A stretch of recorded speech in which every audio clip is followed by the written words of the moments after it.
So it's been more than 30 years since the Oilers have won the Stanley Cup. The last time the Orange and Blue hoisted the storied trophy was back in 1990. Now the boys are just one win away from clinching their spot in the final for a chance to bring it back home again.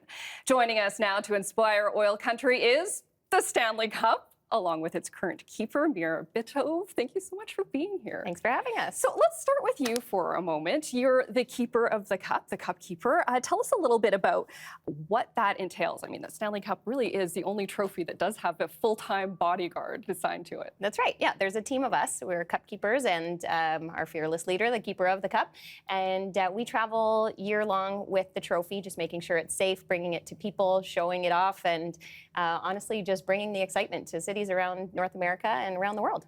So you have the honor of being the first woman who's actually holding this role. Tell us a little bit about how that makes you feel and more about the significance of that. I'm just really honored, honestly, to have a role on the team at all. And the fact that I'm a woman, you know, excellent, amazing. I'm really excited to be showcasing this trophy, which I think is the best trophy in sports. And I've been with the Hockey Hall of Fame for about 20 years, working with the same team of people that have been doing the role of cup keeper. And so now I'm stepping in as one of them, and it's a thrill. So obviously hockey fans will recognize this trophy, but maybe they might not know like all the facts behind it. What can you tell hockey fans about the cup that maybe they don't know? Well, I think the Stanley Cup is the best trophy in professional sports, personally. It is the same trophy year to year, so the team doesn't get to keep the trophy. They have a tradition, and it's one of the best in sports, where every player's name is engraved on the trophy. It's the only one in professional sports to have the players' names engraved. And also, they get a day with it to celebrate however they like, in their hometowns, you know, maybe in their family home, community arena they grew up in.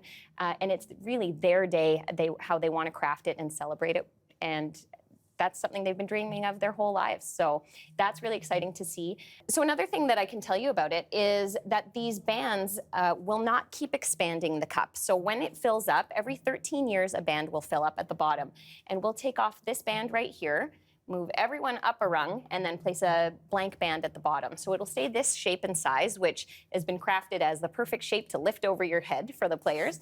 And it'll stay that way, and otherwise you can visit the retired bands at the Hockey Hall of Fame in Toronto. Tell us a little bit more about where this cup has been and maybe some of the more interesting places. Yeah, it's been to over 32 countries worldwide. It just went for the first time to the Southern Hemisphere. It went to Australia last fall. So it has, you know, covered quite a bit of ground with our team. And honestly, we're in small towns, big towns, you know, big splashy events right down to small living room parties. It really has seen everything. It is a people's trophy. It's meant to be that way. And since 1893, it's been the tradition that the team gets to celebrate with it. And so, yeah, we're part of that journey.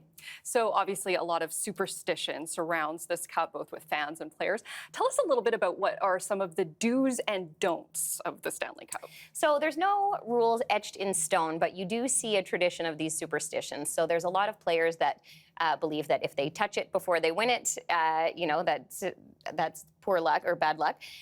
So often you'll see players walk out of a room if they know it's coming into a room. That's pretty standard, but you never know. Some people just like to shirk the tradition. So it's really a personal choice. But I will see, you know, fans in Edmonton, for instance, not get anywhere near it. They'll see it from afar, give it a wave. They don't want to be the one to jinx their team.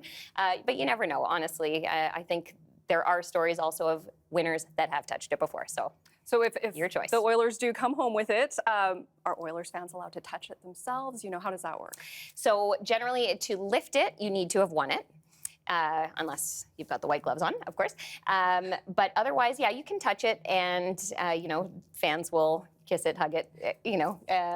But yeah, you could touch it, but to lift it up or to drink from it, you need to be a champion. Yeah, well, that's fair enough. You got to work hard to earn this you trophy. Got it. You got it. Of course, all Canadians are not Oilers fans. You yourself are from Toronto. I imagine you're probably a Leafs fan. I'm a hockey fan. What would it mean to see the Oilers win this cup, bring it back to Canada, finally, after all of this time? Yeah, I mean, it has been a long time since a Canadian team has won it, as we all know. But the best part is that there are so many Canadians on every team that this trophy spends a ton of time in Canada. So no matter what team does end up winning it, there will be a lot of Canadians on board, I'm sure of it. But of course, it would be really exciting for everyone to see it back and based in Canada for the summer. Well, fingers crossed that someone out there is listening and that does in fact happen. Mira, thank you so much for joining us and bringing a little preview of what we're hopefully going to see in a few weeks. You're welcome. Thanks for having us.